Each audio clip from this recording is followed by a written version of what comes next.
Hello everyone, Chief Canuck here with a recap of the latest Hunt the Truth episode. Episode 11, Down to the Bone. Apologies for putting this recap up so late, I got a little bit busy with school, but without further ado, let's get through this before the season finale this Sunday. The episode begins right where we left off. Ben is in his apartment room and he says he doesn't care anymore, he doesn't want to go to Bliss, and he just sat in the remains of his apartment. He's beginning to regret what he's done. Just then he received a call. It was from Pharaoh. Hello, who is this? Ben, you need to get out of there now. They found you. Wait, Pharaoh?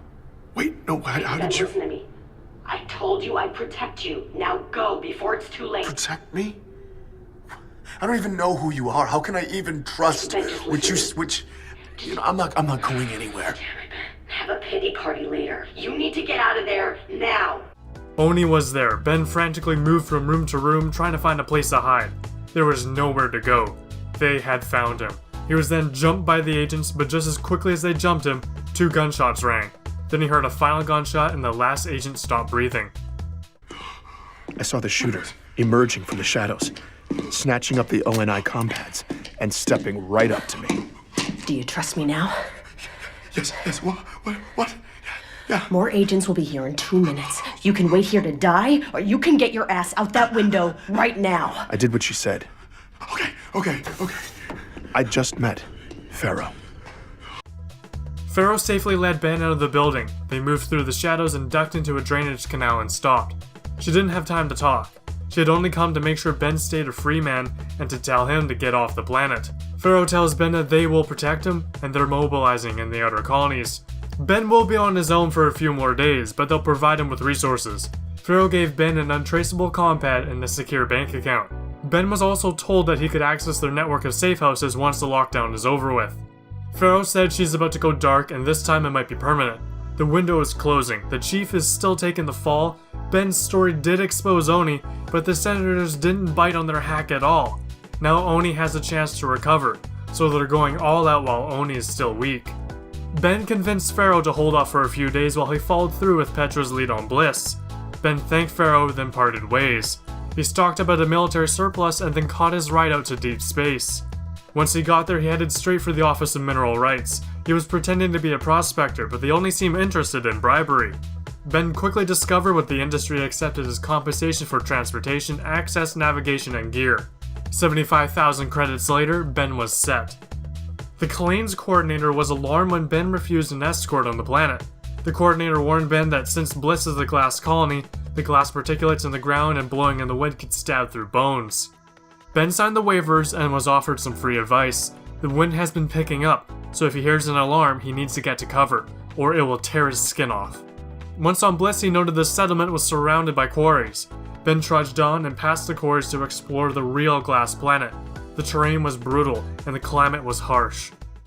The terrain was brutal, repeatedly slowing my trek to a crawl, picking through fields of jutting glass. The climate was killing me too.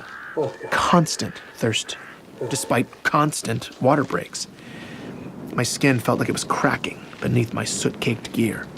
And after choking on a mouthful of dust, I'd been breathing on the respirator for the past hour. Occasional desert plants pushed through the cracks, bright blue or blood red. But aside from the crows stalking the settlement's landfill, that was the only non-human life I'd seen. Then the alarm sounded. A storm was building and building fast. Ben checked his nav and realized he had only had a few hundred feet to go. He then realized what he thought were mountains was actually a black wall of sand and glass heading right for him. He sprinted for cover and reached a destroyed building. He managed to find his way inside through a collapsed section just as the glass was piercing through his clothes. Ben had found an old Oni relay facility. He thought Oni wouldn't have possibly left anything useful here, but he kept looking and moving throughout the levels of the facility trying to find anything useful. He found guns, explosives, nothing he was looking for, and then he saw a tiny blinking light. It was an active relay. Ben hooked up his compad to the relay and discovered the server was functional and on standby. With a few clicks, he turned on the lights and began searching for files in the server with some key terms. He typed in Biko and found a current file.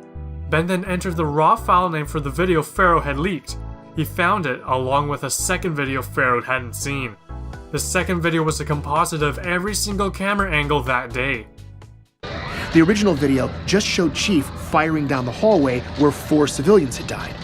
but I didn't see civilians in that hallway. I saw 2 janitors with a rocket launcher. I saw 2 couriers with frags, and none of them had a chance before Chief dropped them.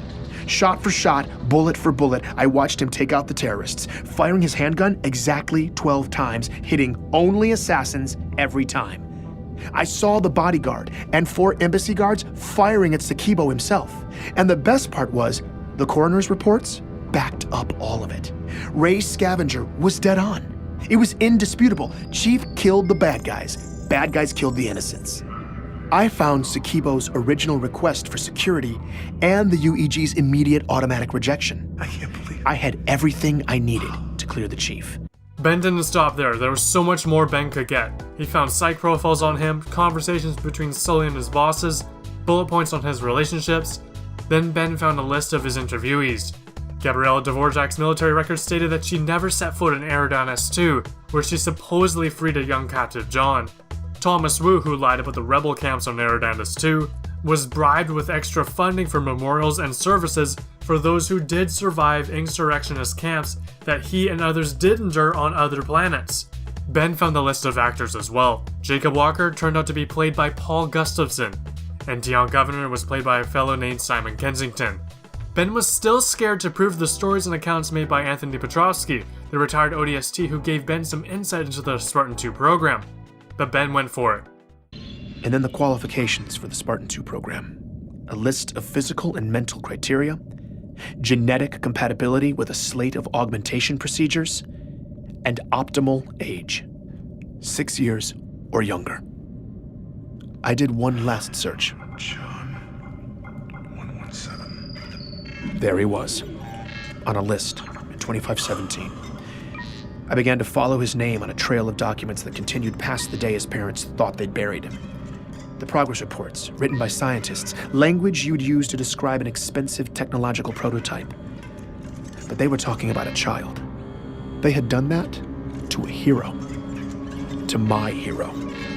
Then corrupted files started hitting Ben's comped and he immediately disconnected from the server. He checked the files he had gathered and they turned out to be okay. Then everything turned off. Ben was worried he'd stayed beyond the 72-hour window, but he didn't. He then packed up and left the bunker. As he began the trek back across the wasteland, Ben was happy. He now had Oni right where he wanted them. And with that, the episode ends. It's nice to see that Pharaoh actually followed through with her promise in protecting Ben. I thought she was just manipulating and using Ben for her own benefit. Now the question remains, how is Ben going to use this newfound information against Oni? He's got a lot of dirt on him now. I guess we'll just have to wait for the 2-parter season finale this Sunday. Yes, 2 episodes left and they're all bundling them into one. I can't wait to see how this ends. Hope you guys have been enjoying this so far and my recaps. If you guys have, make sure to like and subscribe. My name's Chief Canuck, and I'll see you guys next time.